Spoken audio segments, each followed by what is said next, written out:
پھر جب آنکھ پتھرا جائے گی اور چاند گہنا جائے گا اور سورج اور چاند اکٹھے کر دیے جائیں گے، اور انسان اس دن کہے گا کہ بھاگنے کی جگہ کہاں ہے؟ ہرگز نہیں، پناہ کی کوئی جگہ نہیں، اس دن تیرے رب ہی کی طرف جا کر ٹھہرنا ہے۔ تو وہ دن رب کے حضور حاضر ہونے کا دن ہے، جسے یوم البعث والنشور بھی کہا جاتا ہے، کہ مرنے کے بعد دوبارہ اٹھائے جانے کا دن۔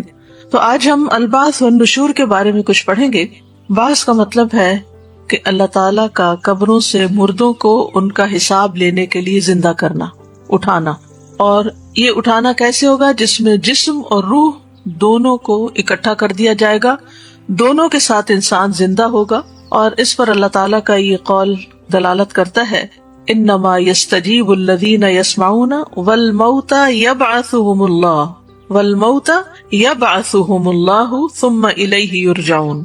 قبول تو صرف وہی لوگ کرتے ہیں جو سنتے ہیں، یعنی حق بات کو، اور جو مردے ہیں اللہ انہیں اٹھائے گا، پھر وہ اسی کی طرف لوٹائے جائیں گے۔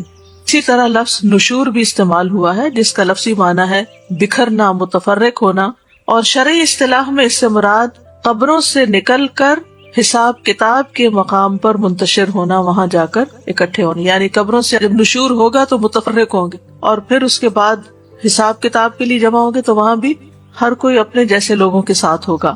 اور یہ نشور اس وقت ہوگا جب اللہ تعالیٰ بارش نازل کرے گا، تو جسم ایسے اگیں گے جیسے کھیتی اگتی ہے، پھر سور میں پھونک ماری جائے گی تاکہ لوگ حساب کے لیے کھڑے ہو جائیں۔ یعنی بارش کے برسنے سے جسم ایک طرح سے ریوائیو ہونا شروع ہو جائیں گے، اور جو ہی وہ جسم سور کی آواز سنیں گے تو پھر اٹھ کھڑے ہوں گے اور اللہ سبحانہ وتعالیٰ کے حضور حاضر ہو جائیں گے۔ یوم البعث پر ایمان لانے کی بہت اہمیت ہے۔ ابو ہریرہ کہتے ہیں کہ رسول اللہ صلی اللہ علیہ وسلم نے فرمایا، مجھ سے سوال کرو، سو وہ آپ سے سوال کرتے ہوئے ڈرے۔ پھر ایک شخص آیا اور آپ کے گھٹنوں کے پاس بیٹھ گیا، تو اس نے عرض کیا، اللہ کے رسول صلی اللہ علیہ وسلم، اسلام کیا ہے؟ آپ نے فرمایا کہ تو اللہ کے ساتھ کسی کو شریک نہ کرے، نماز قائم کرے، زکوٰۃ ادا کرے، رمضان کے روزے رکھے۔ اس نے عرض کیا، آپ نے سچ فرمایا۔ اس نے عرض کیا، اللہ کے رسول ایمان کیا ہے؟ آپ نے فرمایا کہ تو اللہ پر، اس کے فرشتوں پر، اس کی کتاب پر، اس کے رسولوں پر ایمان لائے، اور قیامت کے دن اٹھنے پر، وتؤمن بالبعث، اور ہر تقدیر پر ایمان لائے۔ اس نے عرض کیا، آپ نے سچ فرمایا۔ تو ایمانیات کی جو تفصیل ہے اس میں بھی بعث کا لفظ آتا ہے کہ انسان اس بات پر ایمان لائے کہ مرنے کے بعد جب وہ قبر میں جائے گا اور اپنا وقت پورا کر لے گا اور قیامت کا دن ہوگا، سور پھونکا جائے گا، تو وہ دوبارہ قبر سے اٹھے گا۔ اور اٹھنے کی کیفیت بھی میں نے آپ کو بتا دی کہ پہلے بارش ہوگی جس سے جسم اگیں گے، اور پھر سور پھونکا جائے گا جس سے سب لوگ کھڑے ہو جائیں گے، اور کھڑے ہو کر حشر کے میدان میں اکٹھے ہو جائیں گے اور الگ الگ ہوں گے۔ ہو سکتا ہے کہ دو لوگوں کی قبریں ایک جگہ پر ہوں، مرنے کے بعد ساتھ ساتھ دفن ہوں، لیکن اٹھیں گے اپنے اپنے اعمال کے ساتھ، کہ انما یبعث الناس علی نیاتہم، اپنی نیتوں کے ساتھ اٹھیں گے۔ جس کی نیت اچھی ہوگی وہ اچھے لوگوں کے ساتھ جا ملے گا، اور جس کی نیت خراب ہوگی وہ برے لوگوں کے ساتھ۔ تو مرنے کے بعد دوبارہ اٹھایا جانا برحق ہے۔ سورۃ المؤمنون میں اللہ تعالیٰ فرماتے ہیں، ان آیات میں ایک انسان کی زندگی کے سارے مرحلے بتا دیے گئے ہیں، اور بلا شبہ یقیناً ہم نے انسان کو حقیر مٹی کے ایک خلاصے سے پیدا کیا، پھر ہم نے اسے ایک قطرہ بنا کر ایک محفوظ ٹھکانے میں رکھا، پھر ہم نے اس قطرے کو ایک جمع ہوا خون بنایا، پھر ہم نے اس جمے ہوئے خون کو ایک بوٹی بنایا، پھر ہم نے اس بوٹی کو ہڈیاں بنایا، پھر ہم نے ان ہڈیوں کو گوشت پہنایا، پھر ہم نے اسے ایک اور صورت میں پیدا کر دیا۔ سو بہت برکت والا ہے اللہ، جو پیدا کرنے والوں میں سب سے اچھا ہے۔ پھر بے شک تم اس کے بعد ضرور مرنے والے ہو، پھر بے شک تم قیامت کے دن اٹھائے جاؤ گے۔ ثم انکم یوم القیامت تبعثون، جس طرح پہلی بار پیدا ہوئے اسی طرح دوسری بار پیدا ہوگے۔ پہلی بار انسان ماں کے پیٹ سے برآمد ہوتا ہے، وہ بھی قبر ہی کی شیپ کا ہوتا ہے، اور دوسری دفعہ انسان قبر کے پیٹ سے اٹھے گا۔ زمین بھی ماں کی طرح ہے، انسان کو جب قبر میں ڈالا جاتا ہے تو ماں کی طرح بھیجتی ہے، اور پھر قیامت کے دن وہ جنم دے دے گی، انسان اس سے باہر نکل آئیں گے۔ سورۃ یاسین میں اللہ تعالیٰ فرماتے ہیں، وَضَرَبَ لَنَا مَثَلًا وَنَسِیَ خَلْقَهُ قَالَ مَن يُحْيِي الْعِظَامَ وَهِيَ رَمِيمٌ قُلْ يُحْيِيهَا الَّذِي أَنشَأَهَا أَوَّلَ مَرَّةٍ وَهُوَ بِكُلِّ خَلْقٍ عَلِيمٌ، اور وہ ہمارے لیے تو مثال بیان کرتا ہے اور اپنی پیدائش کو بھول جاتا ہے کہتا ہے کہ ہڈیاں جب بوسیدہ ہو چکی ہوں گی تو انہیں کون زندہ کرے گا؟ کہہ دو انہیں وہی زندہ کرے گا جس نے انہیں پہلی مرتبہ پیدا کیا، اور وہ ہر طرح کا پیدا کرنا خوب جاننے والا ہے۔ اہل مکہ سے خطاب ہے کہ وہ بعث بعد الموت پر یقین نہیں رکھتے تھے، انہیں یہ سمجھ نہیں آتی تھی کہ انسان مرنے کے بعد جب قبر میں دفن ہوتا ہے اور ہڈیاں جو ہیں وہ گل جاتی ہیں اور مٹی مٹی ہو جاتی ہیں تو دوبارہ کیسے وہ اگیں گی اور دوبارہ کیسے بنے گی۔ تو اس کا جواب دیا جا رہا ہے کہ کہہ دو انہیں وہی زندہ کرے گا جس نے انہیں پہلی بار پیدا کیا، وَهُوَ بِكُلِّ خَلْقٍ عَلِيمٌ، اور وہ تخلیق کا ہر کام جانتا ہے۔ تو اللہ سبحانہ تعالیٰ کے لیے دوبارہ پیدا کرنا کچھ بھی مشکل نہیں ہے۔ سورۃ لقمان میں آتا ہے ما خلقکم ولا بعثکم الا کنفس واحدہ ان اللہ سمیع بصیر، تم سب کو پیدا کرنا اور دوبارہ زندہ کر کے اٹھا دینا ایسا ہی ہے جیسے صرف ایک نفس کو پیدا کرنا، بلا شبہ وہ سب کچھ سننے والا اور دیکھنے والا ہے۔ یعنی جیسے کسی ایک کو پیدا کرنا اسی طرح سب کو پیدا کرنا اس کے لیے ایک برابر ہے، کچھ مشکل نہیں۔ یعنی یہ کام اللہ تعالیٰ کے لیے بہت آسان ہے۔ سورۃ قاف میں آتا ہے انا نحن نحیی ونمیت والینا المصیر یوم تشقق الارض عنہم سراعا ذالک حشر علینا یسیر، یقیناً ہم ہی زندہ کرتے ہیں اور ہم ہی موت دیتے ہیں اور ہماری ہی طرف لوٹ کر آنا ہے۔ جس دن زمین ان سے پھٹے گی اس حال میں کہ وہ تیز دوڑنے والے ہوں گے، جیسے سورۃ یاسین میں بھی آتا نا فَإِذَا هُمْ مِنَ الْأَجْدَاثِ إِلَىٰ رَبِّهِمْ يَنْسِلُونَ، کہ وہ پرانی قبروں سے نکل کر اپنے رب کی طرف دوڑ رہے ہوں گے، تیزی سے بھاگ رہے ہوں گے۔ تو یہاں بھی جب زمین پھٹے گی تو وہ تیزی سے اس میں سے نکل کے دوڑ رہے ہوں گے۔ ذالک حشر علینا یسیر، یہ ایسا اکٹھا کرنا ہمارے لیے بہت ہی آسان ہے، یعنی اللہ تعالیٰ کے لیے کچھ بھی مشکل نہیں۔ اللہ تعالیٰ دوبارہ پیدا کرنے پر، اٹھانے پر پوری طرح قادر ہے۔ اولیس الذی خلق السماوات والارض بقادر علی ان یخلق مثلہم بلا وہو الخلاق العلیم، سورۃ یاسین میں ہی آتا ہے اور کیا جس نے آسمانوں اور زمین کو پیدا کر لیا وہ اس پہ قادر نہیں کہ ان جیسے اور پیدا کر دے، ان کو دوبارہ پیدا کر دے؟ کیوں نہیں، وہی سب کچھ پیدا کرنے والا، سب کچھ جاننے والا ہے۔ اور دوبارہ اٹھا کر ایک ایک پور درست بنا دیا جائے گا، یعنی انگلیوں کے کنارے جو ہیں وہ بھی، کیونکہ ان میں ایسے نشانات ہوتے ہیں جو انسان کی آئیڈینٹی ہوتے ہیں، جو ایک انسان کو دوسرے انسان سے مختلف بناتے ہیں۔ جیسے انسان کا تھم پرنٹ ہے، ہر شخص کا جو تھم پرنٹ ہے وہ دوسرے سے مختلف ہے، تو خصوصی طور پر انگلیوں کے ان حصوں کو بنانے کا ذکر بھی سورۃ القیامہ میں آتا ہے۔ اَيَحْسَبُ الْإِنسَانُ أَن لَّن نَّجْمَعَ عِظَامَهُ بَلَىٰ قَادِرِينَ عَلَىٰ أَن نُّسَوِّيَ بَنَانَهُ، کیا انسان سمجھتا ہے کہ بے شک ہم کبھی اس کی ہڈیاں اکٹھی نہیں کریں گے؟ کیوں نہیں، ہم انہیں اکٹھا کریں گے، اس حال میں کہ ہم قادر ہیں کہ اس کی انگلیوں کے پورے درست کر کے بنا دیں۔ اور اللہ سبحانہ تعالیٰ تاکیدی طور پر فرماتے ہیں کہ وَأَنَّ السَّاعَةَ آتِيَةٌ لَا رَيْبَ فِيهَا وَأَنَّ اللَّهَ يَبْعَثُ مَن فِي الْقُبُورِ، اور یہ کہ قیامت یقیناً آنے والی ہے، اس میں کوئی شک ہی نہیں ہے، اور یہ کہ اللہ تعالیٰ ان کو جو قبروں میں ہے دوبارہ اٹھا لے گا، جیسے سورۃ الانعام میں آتا ہے وَالْمَوْتَى يَبْعَثُهُمُ اللَّهُ ثُمَّ إِلَيْهِ يُرْجَعُونَ، اور جو مردے ہیں اللہ ان کو اٹھائے گا پھر وہ اسی کی طرف لوٹائے جائیں گے۔ اور کائنات کی نشانیوں سے دوبارہ جی اٹھنے پر دلائل دیے گئے، خاص طور پر بارش کے برسنے سے مردہ زمین جیسے زندہ ہوتی ہے، اسی طرح قیامت کے دن بھی بارش برسے گی اور مردے زندہ ہو جائیں گے۔ پودوں کے زمین سے نکلنے کی طرح بندے بھی زمین سے اٹھیں گے، جیسے سورۃ قاف میں آتا ہے وَنَزَّلْنَا مِنَ السَّمَاءِ مَاءً مُبَارَكًا فَأَنبَتْنَا بِهِ جَنَّاتٍ وَحَبَّ الْحَصِيدِ وَالنَّخْلَ بَاسِقَاتٍ لَهَا طَلْعٌ نَضِيدٌ رِزْقًا لِلْعِبَادِ وَأَحْيَيْنَا بِهِ بَلْدَةً مَيْتًا كَذَلِكَ الْخُرُوجُ، اور ہم نے آسمان سے ایک بہت بابرکت پانی اتارا، وہ کیا ہے؟ بارش۔ پھر ہم نے اس کے ساتھ باغات اور کاٹی جانے والی کھیتی کے دانے اگائے اور کھجوروں کے لمبے لمبے درخت جن کے تہ بتہ خوشے ہیں، بندوں کو روزی دینے کے لیے، اور ہم نے اس کے ساتھ ایک مردہ شہر کو زندہ کر دیا۔ اسی طرح نکلنا ہے، یعنی پورا علاقہ سرسبز ہو جاتا ہے۔ قیامت کے دن بھی وسیع میدان پر لوگ اسی طرح قبروں سے نکل کر کھڑے ہو جائیں گے اور ہر طرف زندگی نظر آنے لگے گی۔ تو یوم البعث والنشور، اور پھر حشر بھی کہا جاتا ہے، یعنی یوم الحشر، حشر کا دن۔ حشر کا مطلب ہے لوگوں کی جماعت کو ان کے رہنے کی جگہ سے نکالنا اور جنگ وغیرہ کے لیے اکٹھا کرنا، یعنی حشر کا لفظ جو ہے یہ جماعت یا گروہ پر بولا جاتا ہے، اور اصطلاحی معنوں میں حشر کا لفظ قیامت کے دن پر بولا جاتا ہے، یعنی وہ دن ہے جب لوگوں کو ہانک کر حساب کتاب کے لیے محشر میں اکٹھا کیا جائے گا۔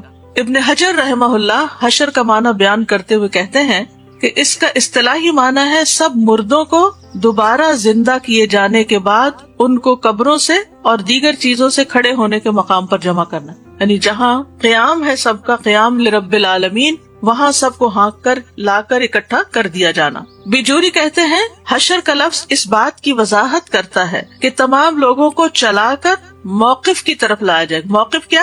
جہاں وقوف ہوگا، اور وقوف کیا ہوتا ہے؟ کھڑا ہونا۔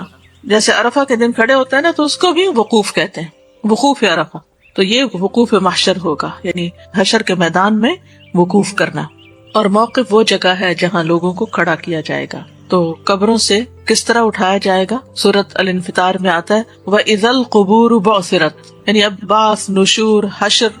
اب امیجنیشن سے بھی کام لے، اپنے تصورات میں یہ ساری چیزیں لاتے جائیں۔ جب لوگ اکٹھے ہو گئے ہیں اور ہو رہے ہیں تو قبر سے اٹھانے کا طریقہ کیا ہوگا؟ سورۃ الانفطار میں آتا ہے وَإِذَا الْقُبُورُ بُعْثِرَتْ، جب قبریں الٹ دی جائیں گی، یعنی نیچے کی مٹی اوپر کر دی جائے گی اور نکال کے باہر کر دیا جائے گا۔ اور پھر یہ کہ سب مخلوق کو اکٹھا کیا جائے گا، کوئی ایک شخص بھی باقی نہ رہے گا۔ سورۃ الکہف میں اللہ تعالیٰ فرماتے ہیں اور جس دن ہم پہاڑوں کو چلائیں گے اور آپ زمین کو بالکل چٹیل ہموار، یعنی بالکل اسموتھ دیکھو گے، اور ہم لوگوں کو جمع کریں گے تو ان میں سے کسی کو بھی باقی نہیں چھوڑیں گے، کوئی ایک بھی کہیں غائب نہیں ہو سکے گا، کہیں چھپ نہ سکے گا، کوئی درخت نہیں ہوگا، کوئی ٹیلا نہیں ہوگا، کوئی مکان نہیں ہوگا کہ جس کے اندر یا پہاڑ میں یا کسی غار میں یا انڈر گراؤنڈ جا کے چھپ جائیں، نہیں۔ فَلَمْ نُغَادِرْ مِنْهُمْ أَحَدًا۔ شیخ سعدی رحمہ اللہ کہتے ہیں اللہ اس زمین پر تمام مخلوق کو اکٹھا کرے گا، ان میں سے کسی کو بھی باقی نہ چھوڑے گا، اگلوں پچھلوں سب کو صحراؤں کے پیٹوں سے، سمندر کی گہرائیوں سے، ہر جگہ سے نکال کر اکٹھا کرے گا ایک جگہ۔ جب ان کے اعضاء اور اجزاء بکھر چکے ہوں گے اور وہ پارا پارا ہو چکے ہوں گے تو اللہ ان کو نئی زندگی عطا کرے گا۔ لوگ صف باندھے اللہ کے سامنے پیش ہوں گے تاکہ اللہ تعالیٰ ان سے جواب دہی کرے۔ ان کے اعمال دیکھ کر ان کے بارے میں عدل پر مبنی فیصلہ ہوگا، انصاف کا فیصلہ۔ وَلَا يَظْلِمُ رَبُّكَ أَحَدًا، تمہارا رب کسی پر بھی ظلم نہیں کرے گا، سب لوگوں کو اکٹھا کیا جائے گا۔ ذَلِكَ يَوْمٌ مَجْمُوعٌ لَهُ النَّاسُ وَذَلِكَ يَوْمٌ مَشْهُودٌ، یہ وہ دن ہے جس کے لیے سب لوگ جمع کیے جانے والے ہیں، اور یہ وہ دن ہے جس میں حاضری ہوگی۔ اولین، آخرین، سب کے سب، حضرت آدم سے لے کر آخری پیدا ہونے والے انسان تک سب جمع کیے جائیں گے۔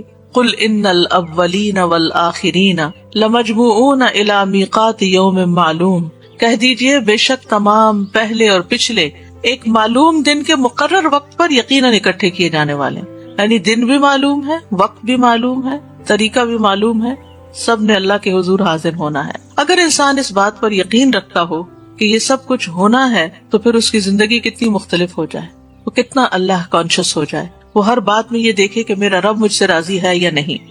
اس کے سارے معاملات، چاہے عبادات ہوں چاہے لوگوں سے معاملات ہوں، وہ کھڑے ہو جائیں، درست ہو جائیں۔ نبی صلی اللہ علیہ وسلم نے فرمایا اللہ اگلوں اور پچھلوں کو کھڑے ہونے کی حالت میں ایک مقرر دن کے لیے جمع کرے گا۔ تو اسی لیے یہ قیامت اور قیام اور کھڑا ہونا جو ہے یہ ذہن میں رہے۔ پھر اللہ تعالیٰ نے ہر ایک کو شمار کر کے رکھا ہوا ہے، سب گنتی میں ہے۔ انسانوں کی گنتی جو ہے وہ غلط ہو جاتی ہے، ادھر کسی بھی علاقے یا کسی بھی شہر یا ملک کے لوگوں کی گنتی کی جاتی ہے تو ابھی گنتی جاری ہوتی ہے کہ کچھ مر جاتے ہیں، اس میں سے ڈراپ ہو جاتے ہیں اور کچھ نئے پیدا ہو چکے ہوتے ہیں، وہ گنتی پر خراب ہو جاتی ہے۔ یعنی ایکوریٹ نمبر کبھی کوئی نہیں نکال سکتا کسی علاقے کا، کیونکہ یہ ہیومنلی پاسبل نہیں ہے، لیکن اللہ سبحانہ تعالیٰ نے سب کو شمار کر رکھا ہے۔ لقد احصاهم وعدهم عدا وكلهم آتيه يوم القيامة فردا، بلا شبہ یقیناً اس نے ان کا احاطہ کر رکھا ہے، انہیں گن رکھا ہے، اچھی طرح شمار کر رکھا ہے، اور ان میں سے ہر ایک قیامت کے دن اس کے پاس اکیلا آنے والا ہے۔ پھر اسی طرح یہ کہ جب لوگ اٹھیں گے گروہ در گروہ بھی اٹھیں گے، یوم ينفخ في الصور فتأتون افواجا، فوج در فوج نکل آؤ گے، چاہے اکٹھے ہوں گے لیکن ہر ایک اپنے اون پر ہوگا، اپنے اعمال کے ساتھ ہوگا۔ جہاں کہیں بھی کوئی ہوگا اللہ اس کو لے آئے گا۔ اینما تکونوا یأتی بکم اللہ جمیعا، تم جہاں ہوگے اللہ تمہیں اکٹھا کر کے لے آئے گا۔ ان اللہ علی کل شیء قدیر، بے شک اللہ تعالیٰ ہر چیز پر خوب قدرت رکھتا ہے۔ پھر یہ ہے کہ کائنات میں بکھرے ہوئے کو اکٹھا کر کے کھڑا کر دے گا، چاہے وہ کسی بھی حالت میں ہو، پتھر ہو، لوہا ہو یا کچھ اور ہو، ان کے باڈیز میں جتنی کیمیکل چینجز آ چکی ہوں، وہ کچھ سے کچھ بن چکے ہوں، لیکن وہ واپس اٹھا دیے جائیں گے۔ ابو ہریرہ رضی اللہ عنہ کہتے ہیں رسول اللہ صلی اللہ علیہ وسلم نے فرمایا ایک آدمی نے ایک بھی نیکی نہ کی تھی، جب وہ مرنے لگا تو اس نے اپنے گھر والوں سے کہا کہ مجھے جلا کے میرا آدھا حصہ سمندر میں ڈال دینا، جبکہ آدھا حصہ ہواؤں میں اڑا کے خشکی پہ بکھیر دینا۔ پس اللہ کی قسم اگر اللہ نے اسے قابو کر لیا، اللہ اسے ضرور بے ضرور ایسا عذاب دے گا کہ جہان والوں میں سے کسی کو نہیں دیا ہوگا۔ بس جب وہ آدمی مر گیا تو اس کے گھر والوں نے وہی کیا جو انہیں حکم دیا گیا تھا، یعنی باپ نے جو کچھ کہا تھا۔ بس اللہ نے خشکی کو حکم دیا تو اس نے جو بھی حصہ اس میں تھا اس کے جسم کے ذرات کا، اس نے اس کو جمع کر لیا۔ سمندر کو حکم دیا تو پانی نے وہ سارے ذرات جمع کر دیے جو اس کے جسم کے تھے، اور اللہ کے سامنے لا کے اس کو کھڑا کر دیا گیا۔ اللہ نے اس سے پوچھا ایسا تو نے کیوں کیا؟ اس نے کہا میرے رب تیرے خوف کی وجہ سے، اور تو زیادہ جانتا ہے۔ تو اللہ تعالیٰ نے اس کو بخش دیا۔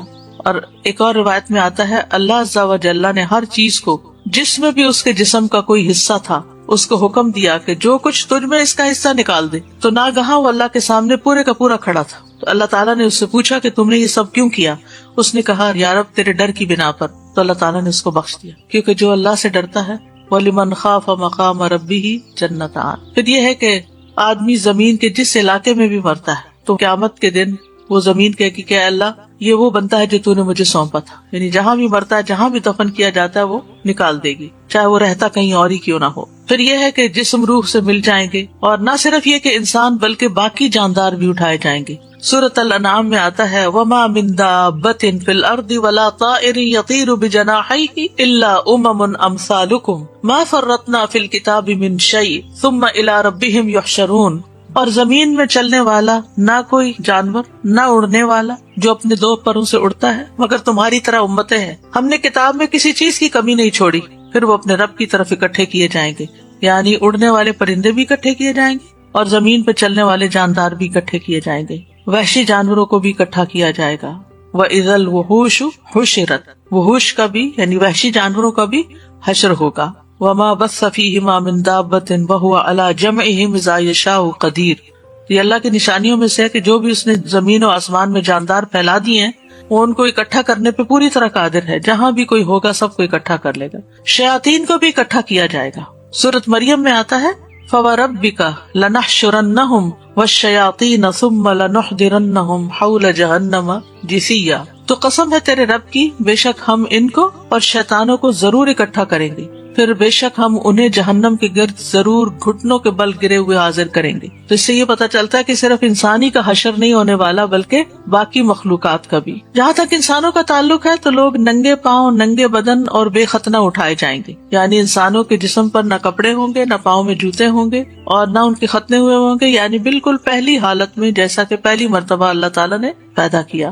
ابن عباس کہتے ہیں نبی صلی اللہ علیہ وسلم نے فرمایا قیامت کے دن تم لوگ ننگے پاؤں، برہنہ بدن، بغیر ختنہ جمع کیے جاؤ گے۔ پھر آپ نے یہ آیت پڑھی کما بدأنا اول خلق نعیدہ وعدا علینا انا کنا فاعلین۔ جس طرح ہم نے پہلی پیدائش کی ابتدا کی، یعنی پہلی دفعہ تمہیں پیدا کیا، اسی طرح ہم اسے لوٹائیں گے، دوبارہ پیدا کریں گے، یہ ہمارے ذمے وعدہ ہے، یقیناً ہم ہمیشہ پورا کرنے والے ہیں۔ اور پھر یہ کہ جب انسانوں پر یعنی کپڑا نہیں ہوگا تو بھی کسی کو کسی کی طرف دیکھنے کی ہوش نہیں ہوگی۔ صحابیات اس پر پریشان ہوئی کہ پھر ہمارے لباس نہیں ہوں گے تو پھر کیا ہوگا۔ حضرت سودا کہنے لگی جب انہوں نے یہ حدیث سنی نبی صلی اللہ علیہ وسلم سے، کہنے لگے اللہ کے رسول ہے، ہماری شرمگاہیں نظر آئیں گی، ہم ایک دوسرے کو دیکھ پائیں گے۔ آپ نے فرمایا لوگ ایسا کرنے سے مشغول ہوں گے، ان کو اپنی ایسی فکر پڑی ہوگی کہ وہ کسی کی طرف نہیں دیکھیں گے۔ پھر آپ نے آیت تلاوت فرمائی یوم یفر المرء من اخیہ وامہ وابیہ وصاحبتہ وبنیہ لکل امرئ منہم یومئذ شأن یغنیہ۔ بس جب کانوں کو بہرا کرنے والی قیامت آئے گی جس دن آدمی اپنے بھائی سے بھاگے گا، اپنی ماں اور باپ سے، اپنی بیوی اور بیٹوں سے، اس دن ان میں سے ہر شخص کی ایسی حالت ہوگی جو اسے دوسروں سے بے پرواہ کر دے گی۔ یہاں تو ایک بات یہ کہی گئی کہ بغیر لباس کے اٹھائے جائیں گے، لیکن دوسری جگہ یہ بھی آتا ہے کہ مردوں کو ان کے کفن میں ہی اٹھایا جائے گا۔ رسول اللہ صلی اللہ علیہ وسلم نے فرمایا جب کوئی آدمی اپنے بھائی کو کفن دینے کا ذمہ دار بنے تو اچھا کفن دے، کیونکہ مردوں کو اپنے کفن میں اٹھایا جائے گا اور اسی لباس میں وہ ملاقات کریں گے۔ یوم الطلاق ہے نا، ایک دوسرے کو دیکھیں گے۔ ابو سعید خدری رضی اللہ عنہ کی موت کا وقت قریب آیا تو انہوں نے نئے کپڑے طلب کیے اور ان کو پہنا۔ اور اس کے بعد فرمایا کہ میں نے رسول اللہ صلی اللہ علیہ وسلم سے سنا، آپ فرماتے تھے کہ مردہ اسی لباس میں قبر سے اٹھایا جائے گا جس میں اس کی موت واقع ہوئی تھی۔ اب ایک یہ بھی روایت ہے، یعنی کفن سے پہلے جو کپڑے پہنے ہوئے تھے اس میں اٹھایا جائے گا، دوسری میں کیا ہے کفن میں اٹھایا جائے گا، اور تیسرا کیا ہے ننگے اٹھیں گے۔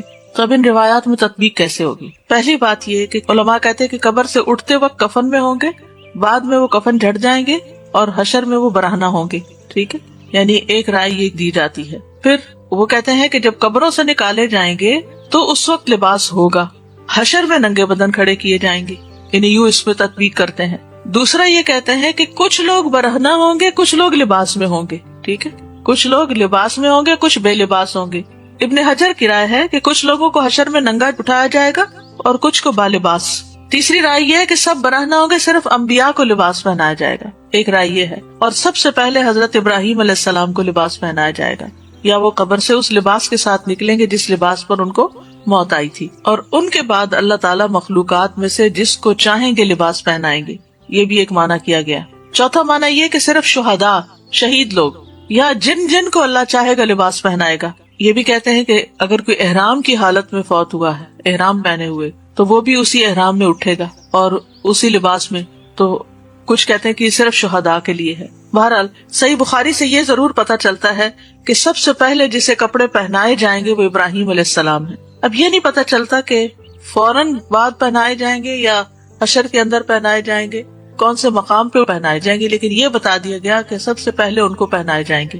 علی رضی اللہ عنہ کہتے ہیں کہ سب سے پہلے ابراہیم علیہ السلام کو مصر کی بنی ہوئی 2 عمدہ چادروں کا لباس پہنایا جائے گا، یعنی جیسے مصری کاٹن ہوتی ہے اس طرح کا لباس ان کو پہنایا جائے گا۔ پھر نبی صلی اللہ علیہ وسلم کو یمن کی 2 دھاری دار چادروں کا حلہ پہنایا جائے گا اور آپ عرش کی دائیں جانب ہوں گے۔ پھر یہ ہے کہ موت والی حالت پر لوگوں کو اٹھایا جائے گا۔ یہ بات تو پہلے بھی آپ نے سنی ہوگی کہ یبعث کل عبد علی ما مات علیہ، جو شخص جس حال میں فوت ہوگا اللہ اسے اسی حال میں اٹھائے گا۔ احرام والا احرام کی حالت میں شہید خون کے ساتھ، اور اسی طرح اگر کوئی غلط کام کرتے ہوئے مرے گا تو وہ اسی کام کے ساتھ اٹھے گا۔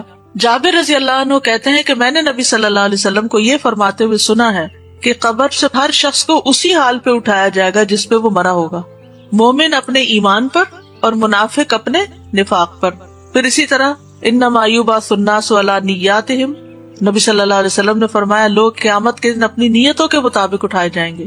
حاجی تلبیہ کہتے ہوئے اٹھے گا، لبیک اللہم لبیک پکارتے ہوئے اٹھے گا، اور اس کو اگر احرام کا کفن دیا جاتا ہے تو وہی پہن کے۔ شہید بہتے ہوئے خون کے ساتھ اٹھے گا۔ رسول اللہ صلی اللہ علیہ وسلم نے فرمایا اس ذات کی قسم جس کے ہاتھ میں میری جان ہے، جو شخص بھی اللہ کے راستے میں زخمی ہوا، اور اللہ تعالیٰ خوب جانتا ہے کہ اس کے راستے میں کون زخمی ہوا، وہ قیامت کے دن اس طرح سے آئے گا کہ اس کے زخموں سے خون بہ رہا ہوگا۔ رنگ تو خون جیسا ہوگا لیکن اس میں خوشبو مشک جیسی ہوگی، یعنی مسک کی طرح کی۔ شہید شہداء کی مہر کے ساتھ اٹھے گا۔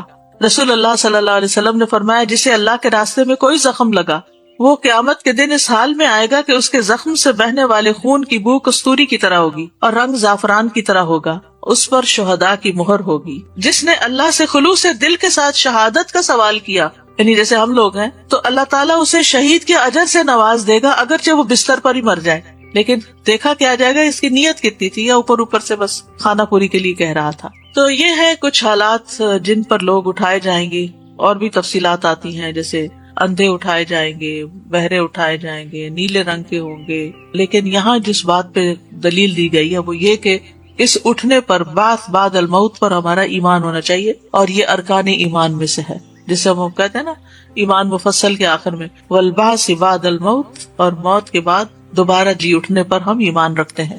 اب ہے حشر کا میدان۔ سورۃ ابراہیم میں اللہ تعالیٰ فرماتے ہیں یوم تبدل الارض غیر الارض والسماوات وبرزوا للہ الواحد القہار، جس دن یہ زمین اور آسمان تبدیل کر دیے جائیں گے اور لوگ اکیلے زبردست اللہ کے حضور حاضر ہو جائیں گے۔ ایک یہودی نے نبی صلی اللہ علیہ وسلم سے سوال کیا جس دن زمین دوسری زمین سے بدل جائے گی اور آسمان بھی بدل جائیں گے تو لوگ کہاں ہوں گے؟ آپ نے فرمایا وہ پل صراط پر اندھیرے میں ہوں گے، میدے کی طرح سفید زمین ہوگی۔ نبی صلی اللہ علیہ وسلم نے فرمایا قیامت کے دن لوگوں کا حشر سفید اور سرخی آمیز زمین پر ہوگا، جیسے میدے کی روٹی صاف اور سفید ہوتی ہے اس زمین پر کسی چیز کا کوئی نشان نہیں ہوگا، کیونکہ جب صاف پیپر ہوتا ہے نا تو اس پہ جو بھی لکھا ہوتا ہے وہ نظر آتا ہے، تو زمین نیچے سے چمک رہی ہوگی، صاف ہوگی، تو اس پر کھڑا ہوا ہر شخص جو ہے وہ پوری طرح ویزیبل ہوگا۔ حشر کے میدان میں مختلف لوگوں کی مختلف حالتیں ہوں گی۔ مومن اور متقین اس دن امن میں ہوں گے۔ یہ ایک بڑی دل کو تسلی دینے والی بات ہے کہ ایمان اور تقوی انسان کو فائدہ دے گا۔ یا عبادی لا خوف علیکم اليوم ولا انتم تحزنون الذین آمنوا بآیاتنا وکانوا مسلمین۔ اے میرے بندو، آج نہ تم پر کوئی خوف ہے نہ تم غمگین ہوگے، وہ لوگ جو ہماری آیات پر ایمان لائے اور وہ فرما بردار تھے۔ سورۃ یونس میں اللہ تعالیٰ فرماتے ہیں، سن لو بے شک اللہ کے دوست، ان پر نہ کوئی خوف ہے نہ وہ غمگین ہوں گے۔ تو اللہ سے دوستی کر لینی چاہیے، اللہ کو راضی کر لینا چاہیے، اللہ کے قریب ہو جانا چاہیے۔ کون ہے وہ جو ایمان لائے اور تقوی اختیار کرتے تھے، بچ کے رہتے تھے، حرام سے بچتے تھے، گناہوں سے بچتے تھے، اللہ کی نافرمانی کے کاموں سے بچتے تھے۔ انہی کے لیے دنیا کی زندگی میں خوشخبری ہے، جب موت آئے گی تو خوشخبریاں لے کر آئے گی، اور آخرت میں بھی۔ اللہ کی باتوں کے لیے کوئی تبدیلی نہیں، اللہ نے جو وعدہ کر دیا پکا وعدہ کیا ہے۔ یہ بہت بڑی کامیابی ہے، یعنی دنیا میں انسان کچھ بھی اچیو کر لے، اس کے مقابلے میں یہ سب سے بڑی کامیابی کی بات ہے، اور یہی ہمارا گول ہونا چاہیے۔ اس کامیابی کے لیے جینا چاہیے، اس کامیابی کے لیے محنت کرنی چاہیے، اس کامیابی کا ہمیں شوق ہونا چاہیے کہ یہاں کامیاب ہونا ہے۔ دنیا میں کئی جگہوں پر انسان کامیاب ہوتا ہے، کہیں ناکام ہوتا ہے، کچھ چیزیں اس کی مرضی کی ہوتی، کچھ نہیں ہوتی، ڈزنٹ میٹر۔ لیکن اصل خوش قسمت وہ ہے کہ جس کو ایمان اور تقوی نصیب ہو جائے اور وہ آخرت میں کامیاب ہو جائے۔ سورۃ الانبیاء میں آتا ہے، ان الذین سبقت لهم منا الحسنى اولئک عنہا مبعدون لا يسمعون حسیسها وهم فیما اشتہت انفسهم خالدون لا يحزنهم الفزع الاکبر وتتلقاهم الملائکۃ ھذا یومکم الذی کنتم توعدون۔ بے شک وہ لوگ جن کے لیے ہماری طرف سے بھلائی پہلے طے ہو چکی، وہ اس سے دور رکھے گئے ہوں گے، یعنی جہنم سے دور رکھے جائیں گے، وہ اس کی آہٹ نہیں سنیں گے، اور وہ اس میں جسے ان کے دل چاہیں گے ہمیشہ رہنے والے ہیں، یعنی جنت میں۔ انہیں سب سے بڑی گھبراہٹ غمگین نہ کرے گی، اور انہیں لینے کے لیے فرشتے آئیں گے۔ یہ ہے تمہارا وہ دن جس کا تم وعدہ دیے جاتے تھے، اس دن کا تم سے وعدہ کیا گیا، آج تم امن کے ساتھ اللہ کی جنت میں داخل ہو جاؤ۔ تو دنیا میں اللہ سے ڈرنے والوں کے لیے اس دن امن ہوگا کہ انسان اگر کوئی بھی غلط بات منہ سے نکال لے، غلط کام کر لے، تو اس کو ڈر لگ جانا چاہیے، اور توبہ استغفار اور ندامت ہونی چاہیے، اور شرمندگی ہونی چاہیے کہ میں نے ایسا کیوں کیا۔ رسول اللہ صلی اللہ علیہ وسلم نے فرمایا، اللہ تعالیٰ فرماتے ہیں، مجھے میری عزت کی قسم، میں اپنے بندے پر 2 امن اور 2 خوف جمع نہیں کرتا ہوں۔ یعنی اگر میرا بندہ دنیا میں مجھ سے امن میں رہا تو میں اسے اس دن خوف میں مبتلا کروں گا جس دن اپنے بندوں کو جمع کروں گا، اور اگر وہ دنیا میں مجھ سے ڈر گیا تو لوگوں کے جمع ہونے کے دن میں اسے امن عطا کروں گا۔ تو کچھ لوگ ہیں نا، وہ یہ کہتے ہیں کہ اللہ سے نہیں ڈرتے، اللہ ہے بس پیار ہی پیار، ڈرنے کی ضرورت نہیں۔ نہیں، ڈرنے کی ضرورت ہے، اللہ بہت بڑا، اور ہم اس کی نافرمانی کر کے اس کو ناراض کرتے ہیں، اس کا غضب بھڑکاتے ہیں، تو اس سے توبہ کرنی چاہیے اور اس کو خوش کر دینا چاہیے اطاعت کے ساتھ۔ کچھ چہرے اس دن حشاش بشاش ہوں گے، وجوہ یومئذ ناظرہ الی ربها ناظرہ، اس دن کئی چہرے تر و تازہ ہوں گے، اپنے رب کی طرف دیکھنے والے ہوں گے۔ دوسری جگہ پر آتا ہے، یوم تبیض وجوہ وتسود وجوہ، جس دن کچھ چہرے سفید ہوں گے اور کچھ چہرے سیاہ ہوں گے۔ تو جن لوگوں کے چہرے سیاہ ہوں گے، کیا تم نے اپنے ایمان کے بعد کفر کیا، یعنی ایمان لا کے پھر اللہ کی نافرمانی کے کام کیے، تو عذاب چکھو اس وجہ سے جو تم کفر کیا کرتے تھے۔ وَأَمَّا الَّذِينَ ابْيَضَّتْ وُجُوهُهُمْ فَفِي رَحْمَةِ اللَّهِ هُمْ فِيهَا خَالِدُونَ، رہے وہ لوگ جن کے چہرے سفید ہوں گے، سو اللہ کی رحمت میں ہوں گے، وہ اس میں ہمیشہ رہنے والے ہیں، ہمیشہ ہمیشہ۔ امت محمد صلی اللہ علیہ وسلم کے وضو کی وجہ سے آزاد چمک رہے ہوں گے۔ رسول اللہ صلی اللہ علیہ وسلم نے فرمایا، میری امت کے لوگ وضو کے نشانات کی وجہ سے قیامت کے دن سفید پیشانی اور سفید ہاتھ پاؤں والوں کی شکل میں بلائے جائیں گے، یعنی وہ جب اٹھیں گے تو ان کے ہاتھ پاؤں چمک رہے ہوں گے۔ یہ وضو کی برکت ہے، اس لیے کبھی بھی وضو سے گھبرانا نہیں چاہیے، شوق سے اور مل مل کے اور خوشی سے وضو کرنا چاہیے۔ فرمایا، تم میں سے جو کوئی اپنی چمک بڑھانا چاہتا ہے وہ بڑھا لے، یعنی اچھی طرح وضو کیا کرے۔ عبداللہ بن مسعود کہتے ہیں، لوگوں نے عرض کیا، یا رسول اللہ، آپ قیامت کے روز اپنے امتیوں کو کیسے پہچانیں گے جن کو آپ نے کبھی دیکھا بھی نہیں ہوگا؟ آپ نے فرمایا، وہ وضو کے اثرات کی وجہ سے سفید روشن پیشانی والے، چمکتے ہوئے روشن ہاتھ پاؤں والے چت کبرے ہوں گے، یعنی باقی جسم کے مقابلے میں جیسے بکرا ہوتا ہے نا چتکبرا، کہ اس کا کچھ حصہ جسم کا سیاہ ہوتا ہے اور کچھ حصہ سفید ہوتا ہے، تو اسی طرح رسول اللہ صلی اللہ علیہ وسلم نے فرمایا میں قیامت کے دن اپنے ہر امتی کو پہچان لوں گا۔ صحابہ نے عرض کیا یا رسول اللہ، مخلوق کے اتنے بڑے ہجوم میں آپ انہیں کیسے پہچانیں گے؟ نبی صلی اللہ علیہ وسلم نے فرمایا یہ بتاؤ، اگر تم کسی استبل میں داخل ہو جہاں کالے سیاہ گھوڑے بندھے ہوئے ہوں اور ان میں ایک گھوڑے کی پیشانی روشن چمکدار ہو اور سفید ہو، تو کیا تم اسے دیگر گھوڑوں میں پہچان لو گے؟ صاف نظر آؤٹ شائن کر رہا ہوگا۔ انہوں نے جواب دیا کیوں نہیں؟ نبی صلی اللہ علیہ وسلم نے فرمایا اسی طرح اس دن میری امتیوں کی پیشانیاں سجدوں کی وجہ سے روشن اور وضو کی وجہ سے ان کے اعضاء چمک رہے ہوں گے۔ یہ تو مومنین اور متقین کا حال ہوگا۔ اس کے برعکس مجرمین کی حالت کیا ہوگی؟ ان کے چہرے پر ذلت چھائی ہوئی ہوگی۔ وَتَرْهَقُهُمْ ذِلَّةٌ، جیسے سورۃ یونس میں آتا ہے، انہیں ذلت ڈھانپ لے گی۔ مَا لَهُم مِّنَ اللَّهِ مِنْ عَاصِمٍ، انہیں اللہ سے بچانے والا کوئی نہیں ہوگا۔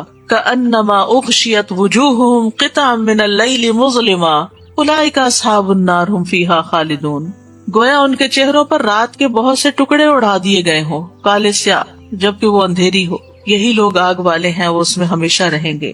سورۃ معارج میں آتا ہے یوم یخرجون من الاجداث سراعا کأنہم الی نصب یوفضون خاشعۃ ابصارہم ترہقہم ذلہ ذلک اليوم الذی کانوا یوعدون، وہ جس دن قبروں سے تیز دوڑتے ہوئے نکلیں گے جیسے وہ کسی گاڑے ہوئے نشان کی طرف دوڑے جا رہے ہیں، ان کی آنکھیں جھکی ہوں گی، ذلت انہیں گھیرے ہوئے ہوگی، یہی وہ دن ہے جس کا ان سے وعدہ کیا جاتا تھا۔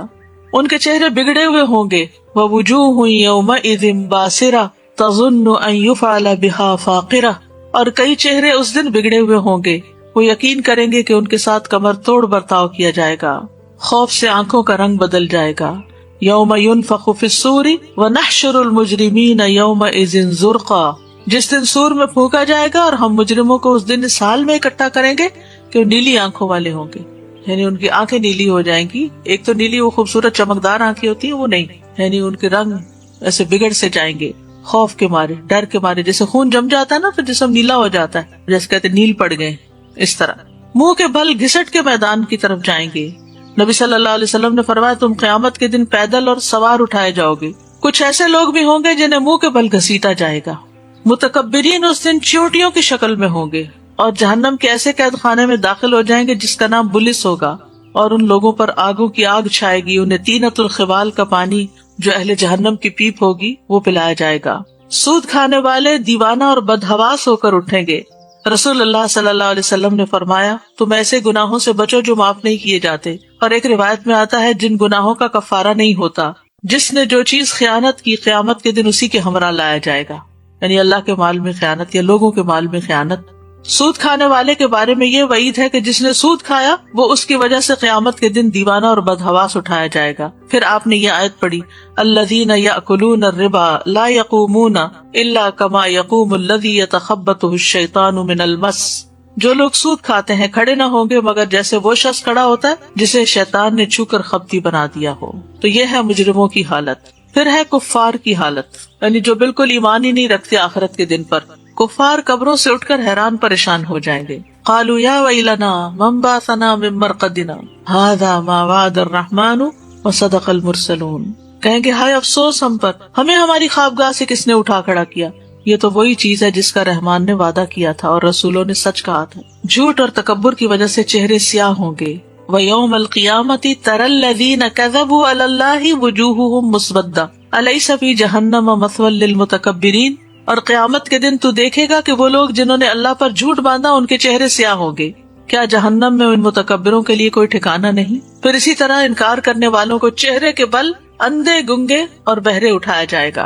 وَنَحْشُرُهُمْ يَوْمَ الْقِيَامَةِ عَلَى وُجُوهِهِمْ عُمْيًا وَبُكْمًا وَصُمًّا مَأْوَاهُمْ جَهَنَّمُ كُلَّمَا خَبَتْ زِدْنَاهُمْ سَعِيرًا ذَلِكَ جَزَاؤُهُمْ بِأَنَّهُمْ كَفَرُوا بِآيَاتِنَا وَقَالُوا أَإِذَا كُنَّا عِظَامًا وَرُفَاتًا أَإِنَّا لَمَبْعُوثُونَ خَلْقًا جَدِيدًا، اندھے، گنگے اور بہرے اٹھایا جائے گا، ان کا ٹھکانہ جہنم ہے، جب کبھی بجھنے لگے گی تو ہم ان پر بھڑکا کر آگ زیادہ کر دیں گے، یہی ان کی جزا ہے کیونکہ انہوں نے ہماری آیات کا انکار کیا اور کہا کہ جب ہم ہڈیاں اور ریزہ ریزہ ہو گئے تو کیا واقعی ہم ضرور نئے سرے سے پیدا کر کے اٹھائے جانے والے ہیں؟ تو یہ ان کے انکار آخرت کی وجہ سے ان کے ساتھ سلوک کیا جائے گا۔ کہ وہ اندھے گنگے بہرے اٹھیں گے. کفار کو چہروں کے بل اٹھایا جائے گا. اللہ کے ذکر سے منہ موڑنے والوں کو اندھا اٹھایا جائے گا. سورۃ طٰہٰ میں آتا ہے وَمَنْ أَعْرَضَ عَنْ ذِكْرِي فَإِنَّ لَهُ مَعِيشَةً ضَنْكًا وَنَحْشُرُهُ يَوْمَ الْقِيَامَةِ أَعْمَى قَالَ رَبِّ لِمَ حَشَرْتَنِي أَعْمَى وَقَدْ كُنْتُ بَصِيرًا قَالَ كَذَلِكَ أَتَتْكَ آيَاتُنَا فَنَسِيتَهَا وَكَذَلِكَ الْيَوْمَ تُنْسَى. اور جو میری یاد سے منہ موڑے گا تو اس کی زندگی تنگ ہو جائے گی اور قیامت کے دن ہم اسے اندھا کر کے اٹھائیں گے. وہ کہے گا اے میرے رب تو نے مجھے اندھا کر کے کیوں اٹھایا حالانکہ میں تو دنیا میں آنکھوں والا تھا. اللہ تعالیٰ فرمائے گا جس طرح ہماری آیات تمہارے پاس آئیں تو نے انہیں بھلا دیا اسی طرح آج تو بھی بھلا دیا جائے گا. تو اللہ کا ذکر بھول جانا, قرآن پڑھ کے ایسا جیسے پڑھا ہی نہ ہو اور اس سے بالکل غافل ہو جانا, اور دینی رہنمائی ایک طرف اور اپنی مرضی اپنی خواہشات کے مطابق زندگی گزارنا, یہ سب اس چیز کا سبب ہے. پھر کفار کے چہرے غبار آلود بھی ہوں گے. وَوُجُوهٌ يَوْمَئِذٍ عَلَيْهَا غَبَرَةٌ تَرْهَقُهَا قَتَرَةٌ أُولَئِكَ هُمُ الْكَفَرَةُ الْفَجَرَةُ. اور کچھ چہرے اس دن ان پر ایک غبار ہوگا, ان کو سیاہی ڈھانپے ہوئے ہوگی. یہی ہیں جو کافر ہیں, نافرمان ہیں. کافر کے لیے وہ دن بہت کٹھن دن ہوگا, مشکل دن ہوگا. هَذَا يَوْمٌ عَسِرٌ. وہ کہیں گے یہ تو بڑا کٹھن دن ہے. کافر اس دن کی ہولناکی سے مرنے کی خواہش کرے گا.